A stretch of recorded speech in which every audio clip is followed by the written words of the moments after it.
यीनच्या वतीनं विनंती करतो या सर्व पाहुण्यांचं आपण स्वागत करूयात। अभिनेते अजय पुरकर, अवधूत गायकवाड यांना विनंती करतो की त्यांनी यीनच्या वतीनं त्यांचं स्वागत करावं।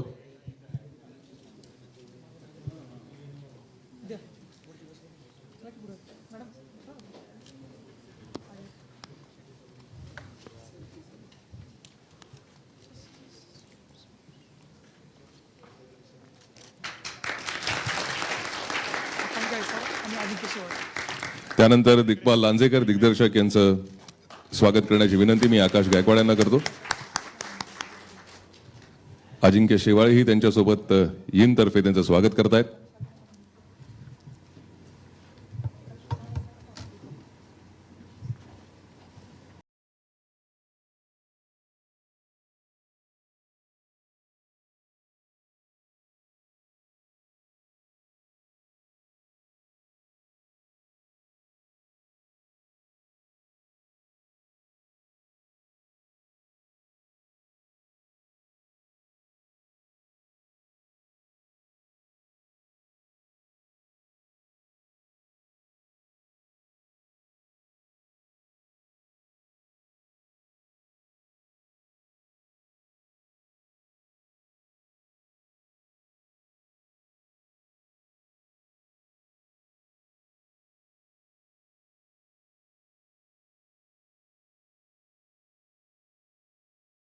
जसा उल्लेख करत होतो की कोणतीही गोष्ट करताना एकट्याने करणं किंवा इंडिव्हिज्युअली करणं फार कठीण असतं। दिग्दर्शक दिग्पाल लांजेकर यांनी सुद्धा काही वर्षांपूर्वी एक स्वप्न पाहिलं होतं आणि त्या स्वप्नाची पूर्तता आता होतीये। सलग तिसरी फिल्म त्यांची रिलीज झाली आणि त्याला जबरदस्त रिस्पॉन्स महाराष्ट्रात मिळतोय, महाराष्ट्राच्या बाहेरही मिळतोय। पुन्हा एकदा जोरदार टाळ्यांनी आपण त्यांचं अभिनंदन करूया, कौतुक करूया, कारण आपल्या इथे मराठी चित्रपटसृष्टीमध्ये ऐतिहासिक सिनेमांना म्हणावा तसा प्रेक्षक मिळत नाही अशी एक ओरड होती, मात्र ती ओरड किती खोटी आहे ते दिग्पाल यांनी यांच्या तिन्ही सिनेमांमध्ये दाखवून दिलंय। मी विनंती करतो की त्यांनी तुमच्याशी संवाद साधावा। धन्यवाद भूषण। मला असं वाटतंय की बरेच प्रश्न तुमच्या चेहऱ्यांवर आत्ताच पासून दिसत आहेत, तर मी काही बोलणार नाही। आपण गप्पा मारूया, कारण छत्रपती शिवाजी महाराजांचा हा जो काही इतिहास आहे हा देदीप्यमान आहे आणि श्री शिवराज अष्टक या नावाने आपण ही 8 चित्रपटांची मालिका करणार आहोत। त्यातले 3 चित्रपट रिलीज झालेत, 4था तयार आहे शेर शिवराज, आणि तो लवकरच तुमच्या भेटीला येणार आहे। म्हणजे थोडंसं आपण पावनखिंडीतनं बाहेर पडू आणि साधारण मेच्या पहिल्या आठवड्यात किंवा जूनच्या पहिल्या आठवड्यात इतर मराठी सिनेमांना पण थोडासा न्याय देऊन आणि जागा देऊन आम्ही शेर शिवराज तुमच्या सगळ्यांच्या भेटीला आणणार आहोत। तर मला असं वाटतं की तुम्हाला काय प्रश्न पडलेत हे जाणून घ्यायला आम्हाला जास्त आवडेल, कारण आम्ही तर वेगवेगळ्या माध्यमातनं, इंटरव्ह्यूजमधनं आणि समाज माध्यमाच्या एकूण संपर्कातनं तुमच्यापर्यंत पोहोचायचा प्रयत्न केला आहे। बऱ्याचशा गोष्टी तुमच्यापर्यंत पोहोचल्याही आहेत, पण तुमच्या मनात काय आहे हे आज या एकूण मंत्रिमंडळाच्या माध्यमातून जाणून घ्यायला आम्हाला खूप आवडेल आणि मग आपण आपला सगळा संवाद करूया असं मला वाटतं। कोणीही सुरुवात करायला हरकत नाही, कोणालाही प्रश्न विचारायला हरकत नाही। आम्ही आमच्या टीमचे प्रतिनिधी म्हणून इथे आलेलो आहोत संवाद साधायला, तर आपण सुरू करूया।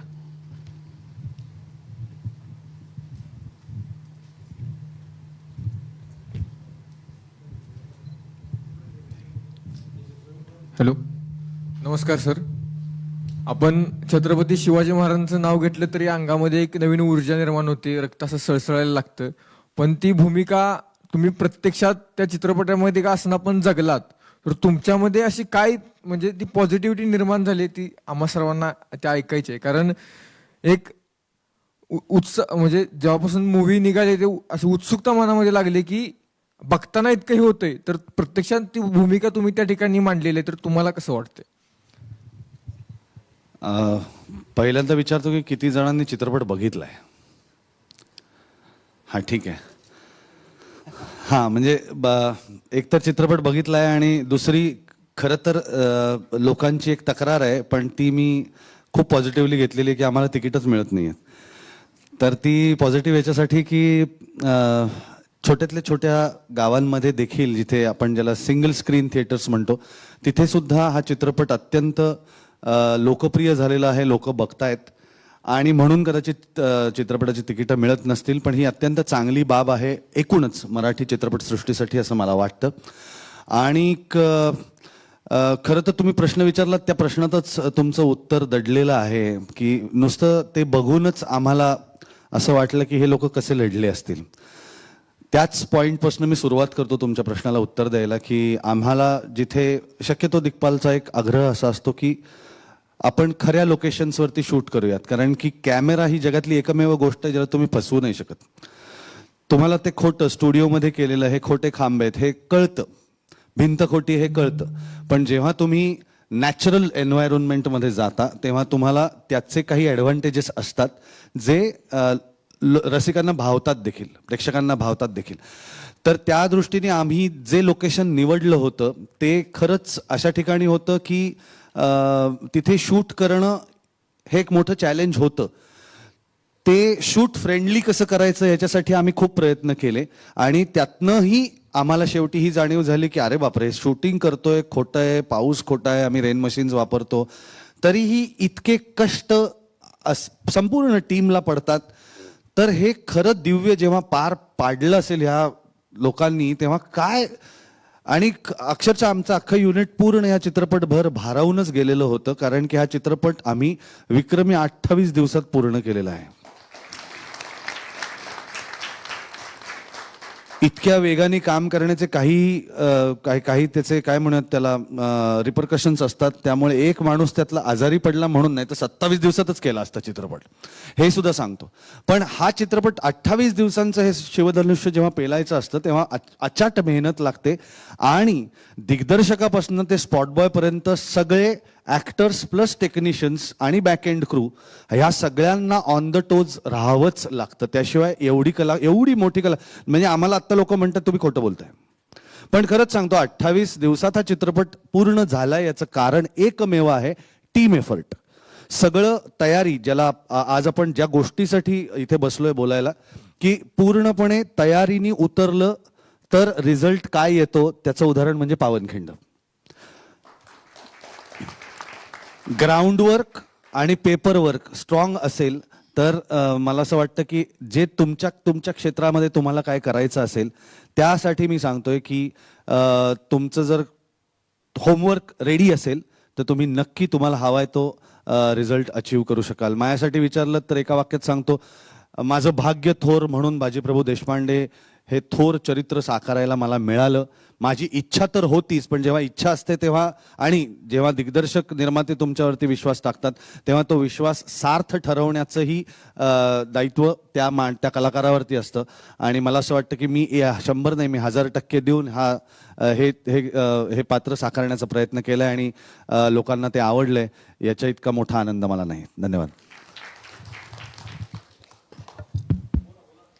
Sir, I am big fan of you. Sir, माझी अशी इच्छा आहे की तुम्ही फेमस डायलॉग बोलावा. चल हट म्हणून. Sir please, sir please.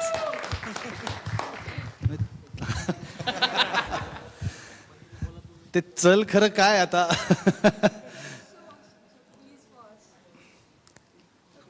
त्याच्या आधीचा डायलॉग तुला पाठ असेल तर तो म्हण. सर तुमच्याकडून सर प्लीज सर. अगोदरचा डायलॉग.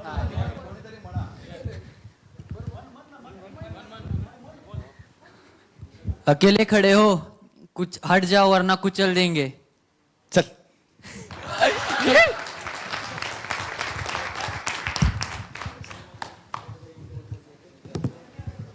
नमस्कार सर, मी पवन गजानन गवई, अकोला विदर्भातला आहे. माझ्याकडे सामाजिक न्याय विभागाचं इंच मंत्रीपद आहे. सर, माझा असा प्रश्न आहे की मराठी चित्रपट आणि हिंदी चित्रपटात एखाद्या कुठल्या तरी महापुरुषांच्या इतिहास हा चित्रपटाच्या रूपानं आपण उलगडतो तेव्हा दिग्दर्शक, संगीतकार किंवा एखादा अभिनेता ज्यावेळेस प्रेक्षकांच्या समोर येण्यासाठी पडद्यामागच्या भूमिकेत काम करतो त्यावेळेस तुम्हाला तुमच्या अंतर्मनात काय अशा भूमिका असतात नेमक्या, की एखाद्या वेळी काही काही इतिहास उलगडत असताना नकळतरित्या प्रेक्षकांच्या रोषाला सामोरं जावं लागते. एखाद्या चित्रपटात बऱ्याचदा झालेला आहे. आणि अशा वेळी तुम्ही काय एक संदेश देऊ शकता किंवा अंतर्मनातून की इतिहासात प्रेक्षकांना सामोरे जाण्यासाठी आपण काय करू शकतो नेमकं म्हणून रोषाला? छत्रपती शिवाजी महाराजांचा आशीर्वाद आहे की आम्हाला तिन्ही चित्रपटात कुठल्याच रोषाला सामोरं नाही जावं लागलं. त्यामुळे याची प्रॅक्टिस नाही आहे. आणि हे टाळण्यासाठी म्हणून खूप जास्त प्रमाणात अभ्यास करावा एवढंच मी सांगतो. की मला हे मान्य आहे की आपला भाग हा चित्रपटाचा आहे, मनोरंजनाचा आहे. त्याच्यामध्ये स्वातंत्र्य घ्यावं लागतं कारण तुम्हाला बऱ्याचशा गोष्टी जोडाव्या लागतात. ब्रिज निर्माण करावे लागतात, पूल निर्माण करावे लागतात, दोन गोष्टींमध्ये, दोन मुद्द्यांमध्ये, दोन संवादांमध्ये. त्यावेळी काही वेळा तुम्हाला स्वातंत्र्य घ्यावं लागतं. पण हे स्वातंत्र्य घेत असताना आपण हे नाही विसरलं पाहिजे की आपल्याकडे जो प्रेक्षक आहे तो आता हळूहळू सुज्ञ होतोय. मी खूप जाणीवपूर्वक हे विधान करतोय. हे सगळे विषय हे खूप श्रद्धेचे, भावनेचे आणि प्रेरणेचे आहेत. खूप विचार करून मी बोलतोय. श्रद्धेचे, भावनेचे आणि प्रेरणेचे आहेत. हे लक्षात ठेवून तुमची चित्रनिर्मिती किंवा कलाकृतीची निर्मिती ही झाली पाहिजे. आपले महापुरुष अत्यंत विसंगत परिस्थितीमध्ये, अत्यंत ऑड्समध्ये, अत्यंत कमी साधनसामुग्रीमध्ये आपल्यासाठी काहीशे वर्षांपूर्वी लढले आणि त्यांनी आपल्यासाठी आजचं हे जे सुखसोयींनी युक्त जे काही आपला देश आहे तो निर्माण करून ठेवला. ती कृतज्ञतेची भावना तुमच्या प्रत्येक कलाकृतीच्या, शब्दाच्या, फ्रेमच्या निर्मितीमध्ये ही असली पाहिजे. म्हणजे मग समोरच्या प्रेक्षकांना कळतं की हा माणूस श्रद्धेने करतोय.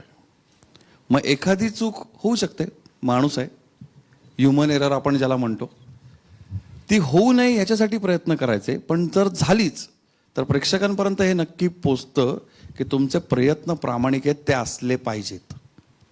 कुठल्याही प्रकारे मी आता कलाकृती सादर करतोय म्हणून लायसन्स घेऊन मोकळं नाही व्हायचं. कारण प्रेक्षक, मी मगाशी म्हटलं, सुज्ञ होतोय, हळूहळू शिकतोय, वर्ल्ड सिनेमाला एक्सपोज होतोय. त्यामुळं आत्ता कुठे जराशी जागृती, अवेअरनेस यायला लागलाय. म्हणजे काय, त्यांना डॉक्युमेंटरी आणि चित्रपट यातला फरक कमी वेळा कळतो. त्यामुळे जे चाललंय ते सत्य आहे असं त्यांना वाटायला लागतं आणि त्यातून वादाचे प्रसंग उद्भवतात की हे तर ऐतिहासिक ठिकाणी लिहिलेलंच नाही आहे, मग हे कसं काय. त्यांना सिनेमॅटिक लिबर्टी फार कमी कळते. मग तेव्हा काय होतं, तेव्हा दिग्दर्शकाची जबाबदारी वाढते, फिल्ममेकरची जबाबदारी वाढते की त्यांच्या भावनांना कुठेही धक्का लागणार नाही या प्रकारे सादरीकरण करायचं. पण याच वेळेला ऐतिहासिक कागदपत्रांमध्ये किंवा पुराव्यांमध्ये जे म्हटलंय ते मांडायला घाबरायचं नाही, जर पुरावा तुमच्याकडे असेल तर. आजपर्यंत तिन्ही चित्रपटांमध्ये हे मी कसोशीने पाळलेलं आहे. त्यामुळं आणि छत्रपतींचा आशीर्वाद आमच्या टीम बरोबर असल्यामुळं आणि सगळ्या कलाकारांपासून सगळ्या तंत्रज्ञांपर्यंत सगळ्या टीमचा हेतू प्रामाणिक असल्यामुळं आजपर्यंत अशा प्रकारच्या कुठल्याही रोषाला आम्हाला सामोरं जावं लागले नाही. आणि तो जो प्रामाणिकपणा आहे मांडण्याचा, कारण मुळातच आम्ही हे जे श्री शिवराज अष्टक म्हणून मांडतो आहोत ह्याच्या मागे व्यावसायिक हेतू खूप कमी आहे. हेतू हाच आहे की आपल्या राजाचं, म्हणजे आता तुम्ही मंत्रिमंडळात बसलेले आहात, आपल्या राजाचा जो महान पराक्रम आहे, चरित्र आहे आणि त्यांचे गुण आहेत.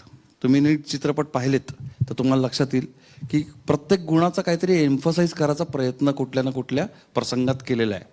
म्हणजे आपल्याला छत्रपती शिवाजी महाराज भावूक होताना दिसतात. कधी कधी कोणासाठी भावूक होतात, आपल्या सहकाऱ्यांसाठी भावूक होतात, त्यांच्या कुटुंबियांसाठी भावूक होतात. पावनखिंड बघितल्यावर तुम्हाला ते लक्षात येईल. कधी कधी ते खूप करारी होतात, कधी कधी त्यांना माहिती असतं की पलीकडचा माणूस कोण आहे. अनेक पैलू जे आपण छत्रपती शिवाजी महाराजांचं जेवढं शोधावं तेवढं कमी आहे. अगाध चरित्र आहे. 8 चित्रपटांमध्ये सुद्धा ते बसणार नाही आहे. पण जेवढं दाखवता येईल तेवढं दाखवावं, पुढच्या पिढीपर्यंत पोचवावं, हा त्याच्या मागचा प्रामाणिक हेतू आहे.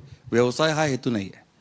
आणि हे जर डोक्यात ठेवलं तर मग आपण जे म्हणतो इतिहासाचं डिस्टॉर्शन झालं, महापुरुषांच्या चरित्राचं विकृतीकरण झालं, हे होणार नाही. म्हणजे माझा कायमचा आक्षेप आहे की कसं काय आपले महापुरुष नाचतात चित्रपटांमध्ये आणि आपण खपवून का घेतो. त्यांच्या नाचण्याला विरोध नाही. काही ठिकाणी आपले हे वीर जे आहेत म्हणजे जसे आपल्या परंपरा आहेत, गोंधळामध्ये पण आपण सगळेजण नाचतो, वारकरी दिंडीमध्ये आपण सगळेजण नाचतो. हे काही वीर नाचले असतील पण ते दाखवल्यानी आणि ते आपण कशा प्रकारे दाखवतोय हे फार महत्त्वाचं आहे. म्हणजे श्रीमंत बाजीराव पेशवे ज्या प्रकारे नाचताना दाखवले गेले ते खरोखरच तसे नाचले असतील का, त्यांना वेळ मिळाला असेल का तेवढा. एवढा अविजित वीर होता, एवढा स्पीडनी धावणारा वीर होता, त्याला वेळ मिळाला असेल का आपल्या सगळ्या सैनिकांना घेऊन असं पार्टी करायला. हा विचार मांडला गेला पाहिजे कारण याच्यावरती आपल्या पुढच्या पिढ्या अवलंबून आहेत, त्यांचा फोकस अवलंबून आहे, त्यांचं एकूण विजन अवलंबून आहे असं मला वाटतं. म्हणून आपले वीर त्या जाणीवेनी आणि जबाबदारीने मांडले गेले पाहिजेत असं मला वाटतं. नमस्कार सर, माझं नाव कराड साकाराम, इन पर्यटन मंत्री तथा पालकमंत्री बेडून आलो आहे. सर आपण ही ऐतिहासिक मूवी केली आपण की महाराजांचं नाव घेताच अंगावर शहारे येतात. आपण ही ऐतिहासिक मूवी केली सर, तर ही भूमिका करताना खरोखरच त्याच्या जिद्द चिकाटी 100% त्यामध्ये देणं खूप गरजेचं आहे. कारण की ती आपले रोल मॉडेल आहेत, त्यांना बघून आपल्याला वाटतं की त्यांचं नाव घेताच म्हणजे इतके मोठे ते त्यांच्याविषयी सर आपल्याला मूवी बनवताना कुठंतरी मनात असं वाटतं की नाही आपण चांगलं केलं पाहिजे असं, म्हणजे कुठं भावना आली का, म्हणजे चुकाय नाही पाहिजे आपण ह्याच्यामध्ये, आपण मोठी एवढी मूवी आपण बनवतायत तर खरोखर हे चांगलं करणं गरजेचं आहे. असं चुका हातून घडू नये असा कोणता प्रसंग घडला का सर मूवीमध्ये किंवा काय. मला असं वाटतं दिग्पालनी आत्ता त्याचं हो समीर धर्माधिकारी, सिद्धी जौहर ज्यांनी अत्यंत अप्रतिम साकारलेलं आहे पावनखिंडमध्ये, हे आलेले आहेत. आणि जरी चित्रपटामध्ये मी ज्याला चल म्हणलो तरी माझा खूप चांगला मित्र सुश्रुत मंकणी फाजल खान, हा ऍक्च्युली ओरिजिनल डायलॉग झाला असता. अजून होऊ शकतो.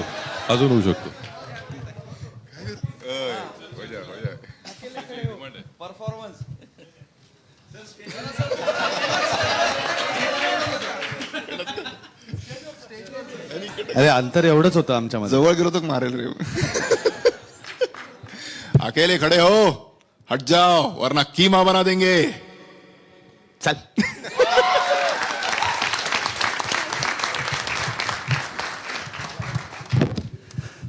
आता जो प्रश्न विचारला त्याचं मला असं वाटतं दिग्पालनी पूर्णपणे म्हणजे समर्पक उत्तर दिलेलं आहे. पण मी यिनच्या रेफरन्सनी काही गोष्टी सांगू इच्छितो. मगाशी दिग्पाल जे म्हणाला की पुढच्या पिढ्या ह्या कशा घडल्या पाहिजेत किंवा कशा घडाव्यात ह्याचा काहीतरी विचार व्हावा, ह्यासाठी मला असं वाटतं हा फोरम खूप महत्त्वाचा आहे.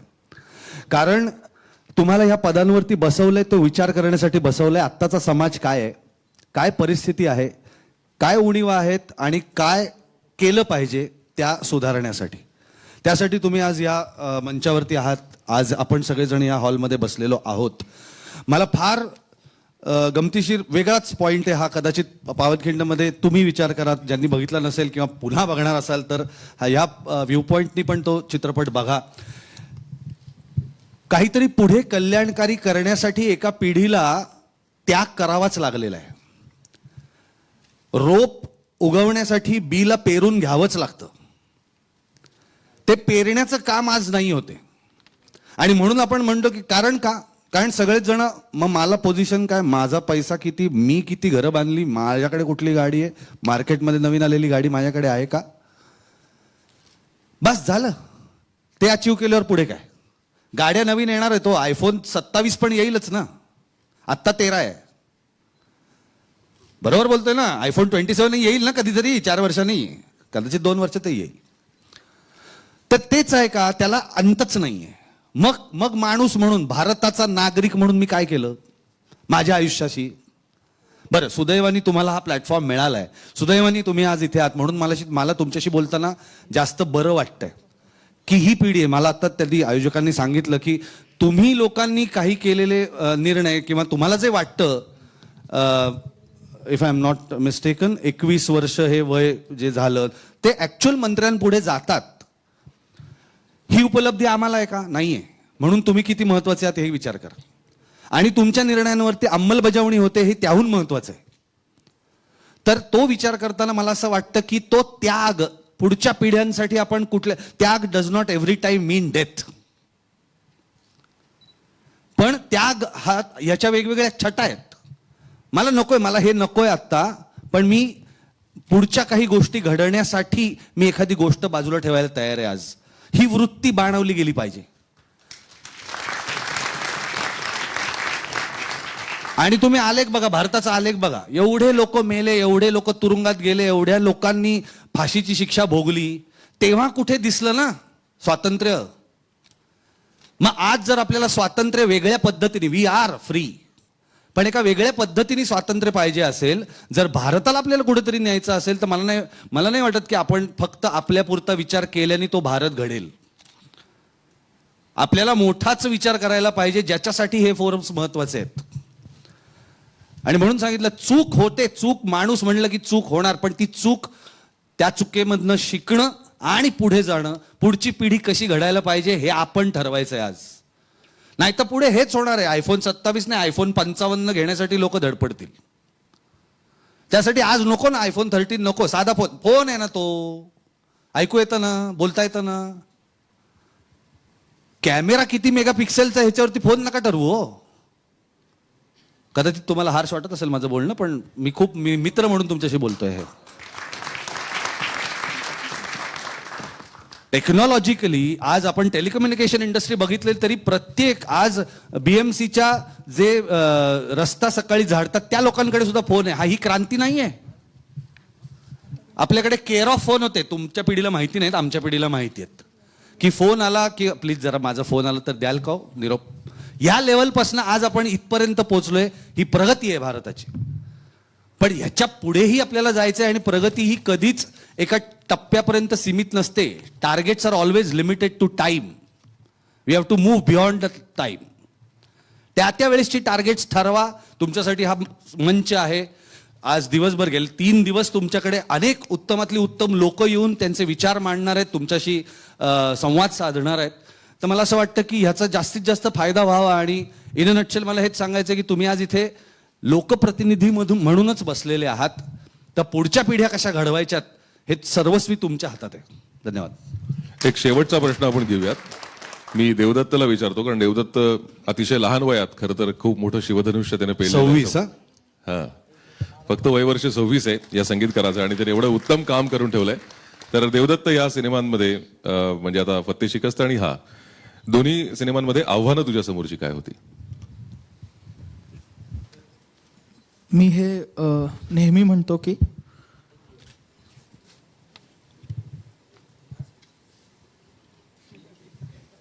तू कंटिन्यू कर. आव्हान खरं सांगायचं तर खूप मोठी रिस्पॉन्सिबिलिटी आहे. जसं आपण सगळेच म्हणतो की छत्रपती शिवाजी महाराज हे नाव जेव्हा जोडलं जातं कुठल्याही प्रोफाईलला, हे खूप मोठी रिस्पॉन्सिबिलिटी येते. आणि त्यानंतर इतके सुंदर डिरेक्टर, ॲक्टर, टीम ही जेव्हा तुमच्यासोबत काम करत असते तेव्हा मी नेहमी म्हणतो की ऑडियन्स टू स्क्रीन होमोजेनिटी म्हणजे काय, तर मला तुम्हाला ॲज अन ऑडियन्स त्या गोष्टीपर्यंत घेऊन जाण्याचं काम खूप असतं. ॲज अ बॅकग्राऊंड स्कोअर, गाणी, हे खूप मोठं आव्हान म्हणण्यापेक्षा हे भाग्य म्हणतो मी की मला हे करता येतं. कारण ह्याच्यामध्ये कुठल्याही लेवलचा एक्सपेरिमेंट जेव्हा करतो, with all due respect to history आणि टेक्नॉलॉजीच्या सगळ्या तांत्रिक बाजू सांभाळून जेव्हा करता येतं आणि जेव्हा ते सक्सेसफुल होतं, त्याचा रिझल्ट पावनखिंड तयार होतो. की फक्त खिंडीमध्ये जेव्हा हा विचार खूप होता की त्या खिंडीत नक्की काय झालं असेल. मी जेव्हा बॅकग्राऊंड स्कोअर करायला घेतला स्पेशली पावनखिंडचा, तर मी त्या वॉरचा विचार न करता मी त्या वॉरच्या नंतरच्या दिवसाचा विचार केला की हे घडून गेलंय सगळं अक्षरशः चिखल झालाय हाडामासाचा, लोकांचे त्याग आहेत, सॅक्रिफाईस झाले, तर दुसऱ्या दिवशी काय सायलन्स असेल तिकडे हे घडून गेल्यानंतर तो सायलन्स टॅप करणं खूप महत्त्वाचं होतं. तर अशा पद्धतीचे विचार सरणी वापरून अशा पद्धतीच्या ह्यूज इतक्या फिल्म्स दिग्पाल दादाच्या खूप जबाबदारीने हँडल कराव्या लागतात. आणि I think that is the, आणि त्याच्याकडनंच प्रेरणा आणि छत्रपती शिवरायांकडनं प्रेरणा घेऊन आम्ही सगळे ॲज अ टीम काम करतोय. बरं, तुझ्याकडनं काही लाईन्स ऐकायच्या आहेत आम्हाला, पण त्यापूर्वी मुख्यमंत्र्यांना एक प्रश्न विचारायचा, तो आपण घेऊयात.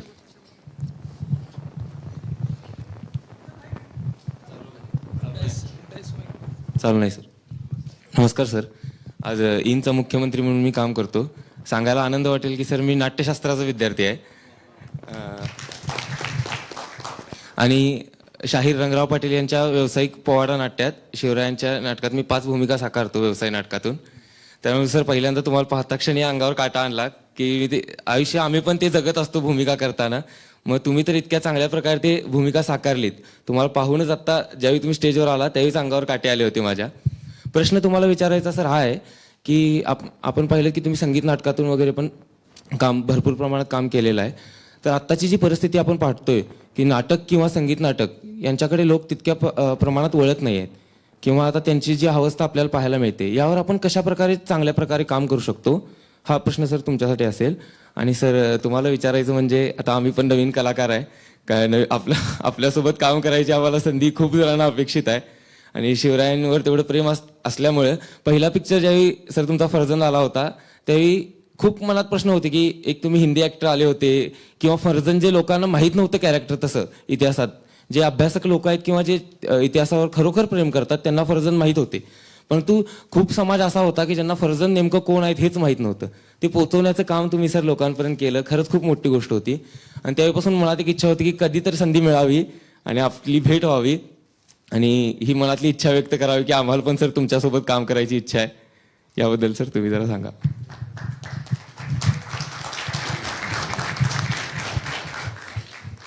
शेवट आहे ना,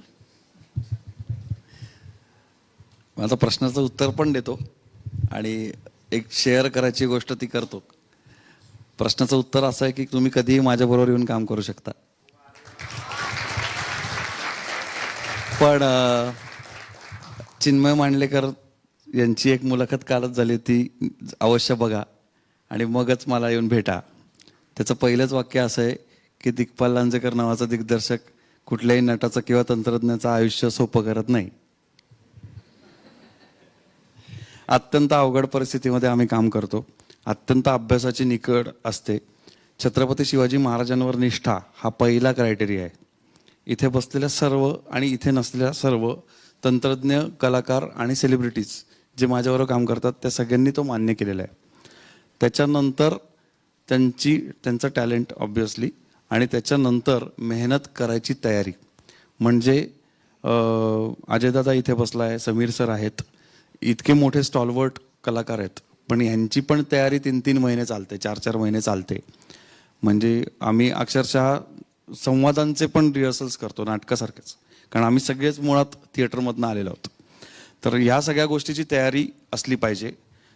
हिंदीतनं आलेल्या नटाबद्दल मी सांगेन की त्याला जेव्हा आम्ही कास्ट केलं त्याच्या अगोदर मराठीतल्या अनेक बलदंड नटांना मी भेटलो होतो. त्यांना माझ्यावर विश्वास नव्हता, छत्रपतींवर श्रद्धा नव्हती आणि त्याच्या पलीकडे जाऊन मी जी स्क्रिप्ट लिहिली होती ती इंटरेस्टिंग वाटली नव्हती. ही 3 उत्तरं आहेत मला वेगवेगळ्या नटांकडनं मिळालेली. मी नावं नाही घेत, तुम्हाला माहिती असतील ते नट. तर त्यामुळे असं झाल्यानंतर मग मी ठरवलं की मी माझ्या कन्व्हिक्शनने जायचं आणि पाठवल्यासारखा अंकित मोहन आमच्या पदरात येऊन पडला की छत्रपतींच्या आशीर्वादासारखा. जसं फर्जनची जी स्क्रिप्ट आहे ती स्क्रिप्ट टकमक टोकावर लिहिली गेली 5 तासात, फक्त 1 टाकी लिहिलेली स्क्रिप्ट आहे आणि ती छत्रपतींचा आशीर्वाद स्वरूप आम्ही मानतो. कारण अक्षरशः त्याच्यामध्ये तांत्रिक जे बदल झाले 5% तेवढेच बदल झालेत, नाहीतर त्या स्क्रिप्टमध्ये जी स्क्रिप्ट आहे तशी ती स्क्रीनवर उतरवली गेली. तर ह्या सगळ्या प्रवासामध्ये मी सांगेन की आम्ही जे शिकलो ते म्हणजे तुम्हाला अफाट मेहनत करायची आहे, कारण तुम्हाला मराठीच्या बजेटमध्ये काम करायचं आहे. एकतर तुमच्याकडे पैसे असतात किंवा मेहनत असते. तर आता पैसे नाही आहेत तर मग मेहनत खूप आहे आणि ते करायला घाबरायचं काही कारण नाही. त्याचं पे ऑफ ज्याचं फळ आपण म्हणतो, कष्टाचं फळ, आजच्या काळात ते टी शर्ट पण मिळतात, कष्टाचं चीज वगैरे, ते सगळं आपल्याला मिळतं जर तुम्ही योग्य रीतीने कष्ट केलेत तर. त्यामुळे कधीही तुम्ही येऊन भेटू शकता. 40 मुलं आहेत पुण्यामध्ये. फर्जनच्या वेळेला त्यांना आम्ही तयार केलं होतं. फाईट शिकवली, डान्स शिकवला, ॲक्टिंग शिकवली. ही 40 मुलं आत्तापर्यंत गेली 5 वर्ष आमच्याबरोबर आहेत. यांचे व्यवसाय वेगवेगळे आहेत. कोणी रिक्षा चालवतं, कोणी इंजिनियर आहे, कोणी सॉफ्टवेअर इंजिनियर आहे, कोणी स्वतःचं कॅन्टीन चालवतं. पण चित्रपटाच्या शूटिंगच्या दरम्यानचे 4 ते 5 महिने ते आम्हाला डेडिकेट करतात. हे का डेडिकेट करतात मला आज तर काय कळलं नाही, फक्त छत्रपतींचा आशीर्वाद म्हणून आम्ही त्यांना सगळ्यांना मावळे म्हणतो. ती 40 मुलं माझ्याबरोबर आहेत. ते ज्या लेवलला कष्ट करतात ना, रात्री 2:30 वाजता आमची नाईट शिफ्ट असते, रात्री 2:30 वाजता पण ते टक्क जागे असतात. दादा सांगा कुठे उभं राहायचं, उभं राहतो. त्यांच्यामध्ये कधी असं येत नाही की मला डायलॉग नाही मिळाला आज. त्यांच्यामध्ये कधी असं येत नाही की मी काय मागे उभा आहे, मी दिसतोय तरी का, पण ते तेवढं जिद्दीने उभं राहतात. आमच्यामधला प्रत्येक पुढचा कलाकार आहे ना, त्यांच्याकडे बघतो आणि एनर्जी घेतो. तर हे जे आहे हे करायची तयारी असेल म्हणजे मागे उभं राहायला या असं म्हणत नाही मी, कारण त्यातलेच अनेक जण पावनखिंडमध्ये आणि शंगजोरमध्ये आता मोठ्या भूमिका करतात, शिकत आलेत ते पुढे पुढे. तर ही तयारी असेल तर कधीही तुम्ही कोणीही वेलकम आहेत. आणि कष्ट करायची तयारी असेल, विश्वास असेल तर मग पुढे या. एक खूप छान गोष्ट शेअर करावीशी वाटते. आमचे स्वाभाविकपणे अनेक राजकीय मित्र पण आहेत, आमच्यामध्ये गप्पा पण होतात. छत्रपती शिवाजी महाराजांचा विषय आपला चालू आहे.